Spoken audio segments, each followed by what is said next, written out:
Greetings, Marsh here, and welcome to episode 36 of my Pyanodon's playthrough. In this episode, we are going to make some Fawogae, or is that Fawogae? They're mushrooms, and also plan for making Mk2 Vrauks. And because I didn't click a single button, certain parts of this plan are going to be about 5 times bigger than they need to be. But oh well. I hope you enjoy. The Fawogae is the first fungi that we're going to work on, and they do work a little differently. So to go into it, we're going to need mycology. This unlocks the spore collector, which requires a gasifier and other things, filters and collects spores from the air, and then we can make some ground samples from rich clay and soil. So although we're not making any rich clay right now, we do have a little bit on hand, and this is the first use of it. So then we can do the Fawogae, which unlocks the Fawogae plantation, which requires a bunch of stuff, and very interestingly, 100 wood and 100 soil. The wood's not so bad because you can just make it in your inventory, but the soil kind of is. That although this is easy to make, you might actually want to put this on your bus if you have one. Just because, let's say you needed 100 of these, you would have to have 10,000 soil to do it. So it's limiting in just having enough soil in your inventory to make them. So it just depends. And we have some other items here. The Fawogae Codex, which now requires a ton of simple circuit boards and other things. And now we can make mushroom DNA samples with 100 science packs in addition to that codex and a chest. And with all of these things, including some spores, we can grow the Fawogae from nothing in a botanical nursery. And the thing that makes fungi different is that you actually gather these spores from the air using a spore collector, and then you grow them from those spores. However, the buildings still need to have the items in it, so unfortunately you still have to make the Fawogae from nothing. But once you've actually done that, it's incredibly straightforward. It's just you gather the spores with the spore collector, you put them in the plantation, and then you get Fawogae. And if you really wanted to, you can turn it into coal in a high pressure furnace, but this is probably another Pi hard mode recipe because there's no way that could possibly be efficient because it's a high pressure furnace. All right, let's get started on the research here. It's not going to take too long. The factory has calmed down since we hooked up all of the electric assemblers. We are starting to run a little slow on our coal output for our original mine, so we might have to just kind of start combining belts and not have enough anymore. And actually, before we plan the build, let's just do the stage 2 of Vrauks, because the Fawogae grows from essentially nothing, so we don't really need to plan to have a certain amount of them. We can just grow them where they're needed, and we are going to need it for Vrauk stage 2. The new thing here is Vrauk food, so now we are going to start making the different food types for each of the creatures. And Vrauks, well, I like the description. Basic Vrauk food, if you can call it that. So cellulose, agar, tree seeds, Fawogae, moss, tin, and steam. I'm guessing the tin is the package and the steam is to cook it. But ultimately, that's what we need the Fawogae for, and we could just grow it next to wherever this build is. And it gives us some new recipes that involve using that food. So we will take a look at that when research is done and compare them. But the big thing is it also lets us breed Vrauk Mk2s. This is surprisingly early in Pi that you probably expected it to have multiple tiers of modules, but this is pretty early to give you access to the second tier of something because we've barely gotten into creatures at all. So the phase 2 Vrauk breeding program is an interesting one where you grow them like normal, except the output is generally nothing, but you get a 0.5% of a Vrauk Mk2 and 5% of 1 to 50 Vrauks. So most of the time you're going to get nothing out of that, but you will occasionally get Vrauk Mk2s. And then once you have enough of them, you can then use the Mk2 Vrauks to start breeding and creating cocoons, like the standard life cycle of Vrauks. And then those Mk2 cocoons will grow into adult Vrauks that you can use as modules. It's a little confusing because these multiple tiers of creatures are just for growing the better modules. The standard recipe that creates the things that you need, such as butchering them for the formic acid, we still need the tier 1 of them. The tier 2 growing is only to make the better modules. And it goes further than that because we have access to another turd. So we'll hit that. So while that's going, what we can do is start growing our initial crop of the Fawogae. And it'll be something like this. It's just kind of a lot of random buildings, and we don't really care about the output speed of this. We just want it to be functional. So we could absolutely hand feed this just enough to get it going. And looking at the numbers, the main limiting factor would be the data array. Nonetheless, we could potentially put 2 of them in there if we really wanted to. That is one nice thing about your initial crop of creatures or plants, is that you usually don't have to worry about throughput too much. It just has to be enough. Well, the logs are the easy part. Then it makes the wooden boxes. And that was some fast research, so we'll have to take a look at that. Well, I wasn't expecting it to create so many of them. Oh well, we get a stack's worth. So the automation packs and the codex, we can just drop into the machine manually to create a known quantity of items. But there's what the spore collector looks like. It's a very plain looking building there, but it's simply gathering our spores. Super easy. And the ground samples is going to be the limiting factor because we actually aren't making clay anywhere and we have a limited numbers of ways of doing it. Let's get out of the way of the noise. But we basically have 2 recipes. One, the recipe where we took tar and turned it into carbon dioxide and aromatics and we got rid of that building. And the other one is a seemingly pie hard mode recipe of raw coal and tar. Well, let's finish this up first, then we can calculate something. All right, making the soil. And now we're waiting on rich clay. We did collect some of it. We've got 31. So instead of worrying about output, we're just going to treat this as how many items does it take to make 1 Fawogae? And it takes half of a rich clay.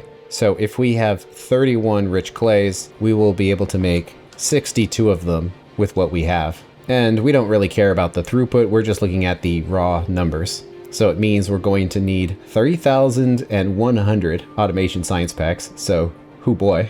And then 62 codexes. Do we really need to have this many mushrooms? Probably not, but let's do some calculations here. First, let's analyze the new recipe for vrauks. And vrauks, as a reminder, have a 2-stage life cycle.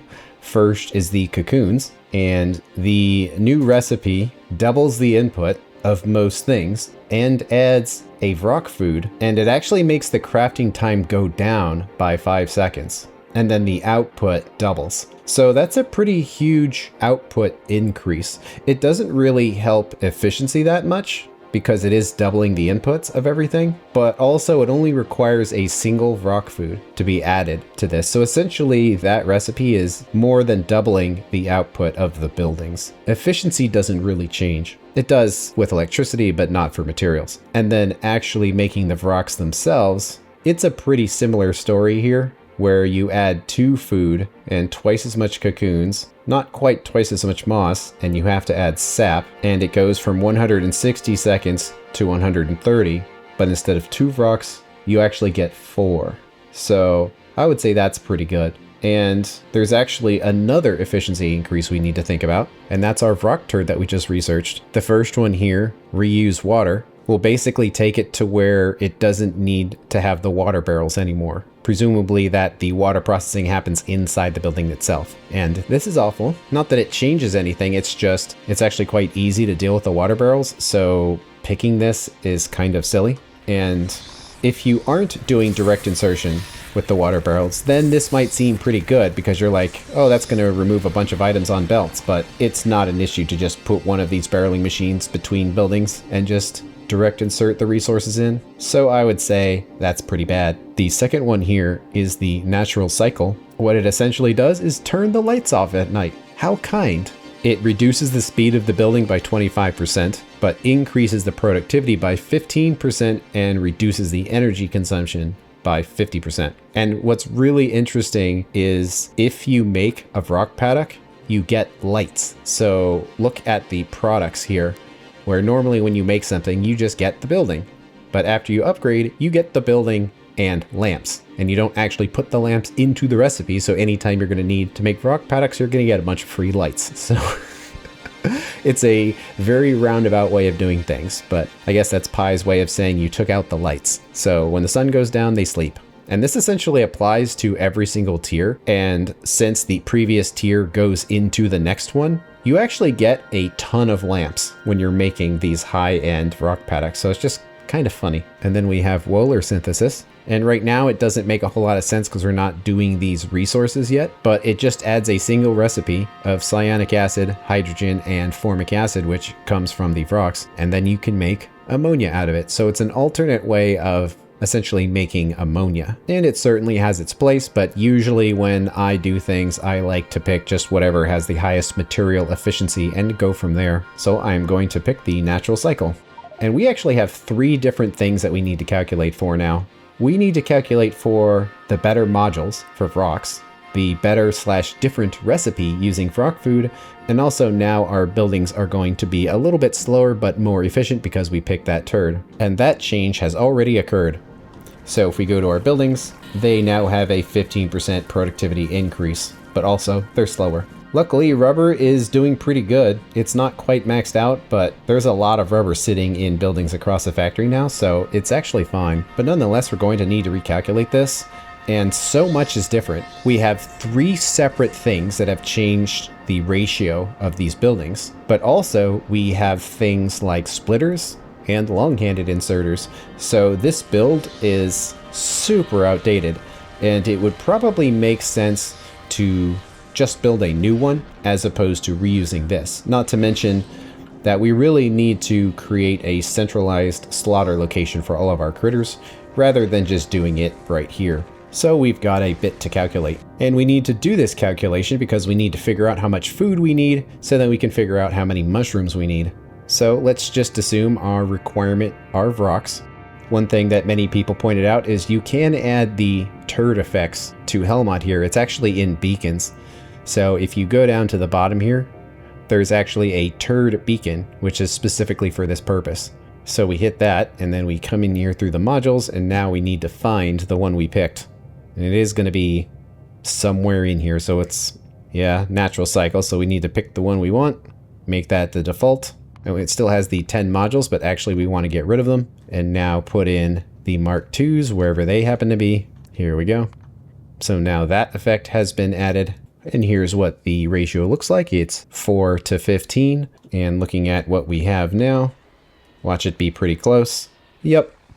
So with all 3 of those things added together, the ratio actually stays the same. So, rip. I was looking for an excuse to rebuild it. And I'm probably going to anyway, just because I do want to use those better logistics options. And it does change a little bit because instead of just the reproductive complexes needing sap, now you actually need sap for the vrauk paddocks too. And it's actually kind of a lot. And definitely a lot of moss. We might want to upgrade our moss, but for now, this is what it looks like. And another thing we can do is compare it to what we're doing now and see what the numbers look like. It's kind of difficult to calculate because there's so many different things that we have to look at to make sure that it's all correct. So this has been normalized to 1 vrauk per setup. The tier 1 just uses the standard recipe and the tier 1 vrauks, while tier 2 uses the better recipe and the tier 2 vrauks, and they both are going to have the productivity increase because we picked it as a turd, and that's just how it's going to calculate now. And it's actually kind of interesting that the requirement for sap goes up a little bit. Moss is essentially the same. However, it's substantially less flora. And when you actually look at the input resources of these other things, it's actually kind of small. Like all of these are tiny compared to just the moss that we need. Also look at the power, where it goes from 62 megawatts to 13. And also the size, where this one would have been theoretically 40 reproductive complexes, and then it just goes down to 9.2. So it's actually a huge change and absolutely worth it. But we still need to decide how big we want it to be. And we kind of need to do yet another calculation. So much goes into this to at least get the planning correct, that we really want to have 1 latex a second, because right now we're only doing 0.2, but our rubber build could do 1 a second if we could create it. So we need to figure this out, and it's 100 formic acid, which means we need to have 0.5 vrauks per second. So that is our number. And it's actually not that different than what we have going on here. So here's the question. Do we just build 1 of these because it's close enough? Or do we build 2 of them and be prepared for the future? I kind of want to do 2. And the reason for that is that we need to do the vrauk breeding. And that is going to take up a setup in itself while it is running. And it's going to take a while. So my idea is that we can build the second setup to make the Vrauk Mk2s, and then once we have them, then we could populate everything and build another one. If all of this makes sense, it's kind of a lot, so sorry if it's a bit hard to follow, but I like the idea of building for the future. It's actually going to be a while before we're going to need more Vrauks, so it's really not that big a deal, but we are going to need to make the Mk2s somewhere, so we might as well just do a second build. And now we know exactly how much food to make. This much. Let's push it down so it's in its own thing. That's going to be 10 factories worth, and just all of these. Of course, we've made things like cellulose before, and of course agar. We are checking all of this just to make sure nothing's too crazy. This is scaled up a little high, but I really don't want to be short on rubber. 20 a second I think is okay. Most of the time this thing isn't actually going to be running that fast. But after doing all of this, we've finally gotten to the number we wanted, the 5 Fawogae a second. So we have to make sure to put the modules in so the number is correct. And that means we're going to need to have 142 of the plantations. And the total number of modules, well, is that times 10. So doing all of this, I think, means that we should use up all of our rich clay, and we probably should pump in 3,100 automation science packs into this build. So we can put the clay in there. And actually, we probably want to scale it back a little bit because it does this in groups of 5, so there's going to be 1 left over. So let's do 60. That is making our ground sample going into there. So we need exactly 3,000 of the automation science packs. Okay, we've got our science packs and our codexes. Half of the codexes go in there, and the other half go in there. So hopefully we've done everything correctly here, and we'll start getting some Fawogaes. Such a weird name. Mushrooms. Coal mushrooms. Pi is an interesting mod pack where you know what an item is, and you can read it just fine. But then try to make a YouTube video where you actually have to pronounce it out loud, and then things get weird. But it started up now, and it's going to be a 300-second craft. But when it's ready, it's going to put the DNA sample into the botanical nursery, and then it will have everything it needs to start making the mushrooms, and we will probably get an achievement for that. So that much works. The other thing we need to concern ourselves with are the large number of buildings we need, because we need to have 100 seaweed facilities and about 150 of the Fawogae plantations. And that's kind of a lot to handcraft, so we really do want to automate this stuff. And off screen I've been building some things. I tend not to want to show the building of things that we've already done because there's nothing new about it, but I did decide to make some air core inductors, and I made a needlessly complex build here. It's kind of silly because it looks like there's a lot of direct insertion here, but there isn't. What happens is the copper will come in and then get turned into cables, which then goes into the electronics factory. And then we have these clay pits here, and the ratio of clay pits is basically 1:1, so that's why I did that. But the reason why it's silly is because the resources aren't actually used here. We make the clay, and then on both sides, it goes all the way to the end. So let's put in the coke as well, and then the clay makes it to the ceramic machines at the end. The reason I decided to start mass producing these air cores is because they actually go into a lot of buildings. A lot of buildings we already make, and a few more that we don't. But it's actually a major crafting ingredient, and it is worth putting on our bus, rather than having to craft it every single time we need it for something. So the coke makes it all the way to the end, and finally we can make ceramic. And then the ceramic starts going the other direction. It gets pulled into the electronics factories, and then all of this gets to the end, and it has an underground blocker to let the items go into this caravan outpost, and it's just going to fill up all the way. And then it's going to empty on our bus. There's other items that we need, but we don't necessarily need them in huge quantities that's worthy of putting on the bus. We can just grab them for when we need them. For example, we're going to need soil, but we don't need to bus soil. We can just put it in an outpost and have a caravan pick it up, and there's no reason to have a separate build for this. Just throw it in there wherever it makes sense. And also the same for limestone up here.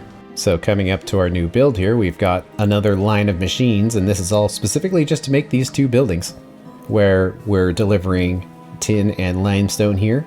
Tin I was originally going to put on the bus, but then when you look at what it goes into, it's actually quite limited. Now, certainly it goes into these tier 2 and tier 3 buildings, but it's really not a component of buildings we would use for our factory. There's very few that actually use it, so we can just directly bring a caravan in here and put it next to where we need it, and then that'll save us a slot that's going to be mostly idle. But we've got a lot of things to start hooking up here. I don't think it's all necessarily hooked up yet, but let's see. So first we're making the pipes, and the iron continues to the next build. And while we're here, we can hook up the tin and limestone, which we need in very large quantities, so we've got tons of inserters for that. And sure, let's hook up all these steam engines. I did put steam engines on the bus because we need a lot of them for everything. They're a very dense resource to be busing, so it's quite expensive in that sense. But so many buildings need steam engines that it's worth doing. Like, look at all of those, and those are the ones we've unlocked.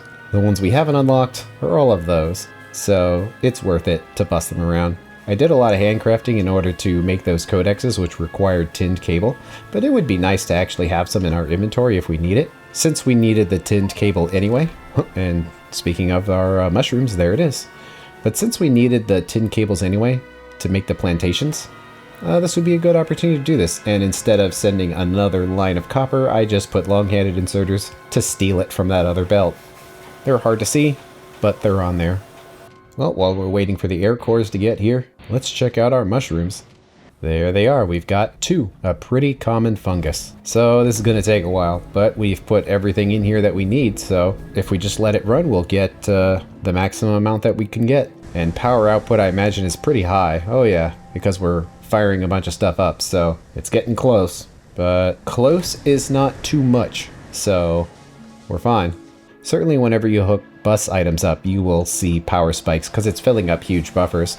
And our material output is quite high, so the buffer gets filled in pretty quickly. So we need our soil and our logs here. I haven't set those up yet, so let's do that.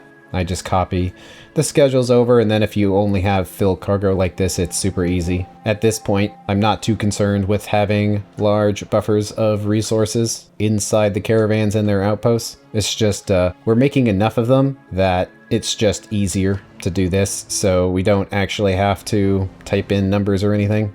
Because we actually have quite a few caravans now, and this isn't even really that many, but we've got a sufficient amount where we don't really want to be messing around configuring them. It's easier just to do the least amount of clicking and let them go. I mean, yeah, seems good. It's actually making these seaweed facilities pretty fast, compared to handcrafting them anyway. So the reason why we are using caravans and logistics to deliver things like limestone, considering we can just make it right here and not have to do this, is that it's just very big. So if you look at this plan here, we would have needed basically 8 soil extractors, and they would have been right here, and it would have been kind of silly.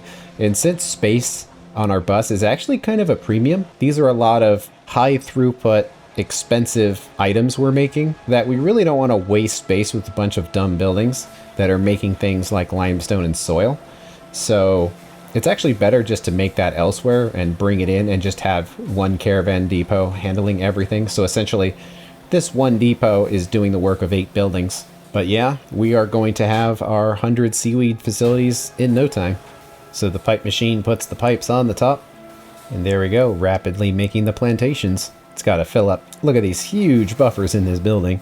Like, you really don't want to do like one soil extractor into one of these. It'll just take forever.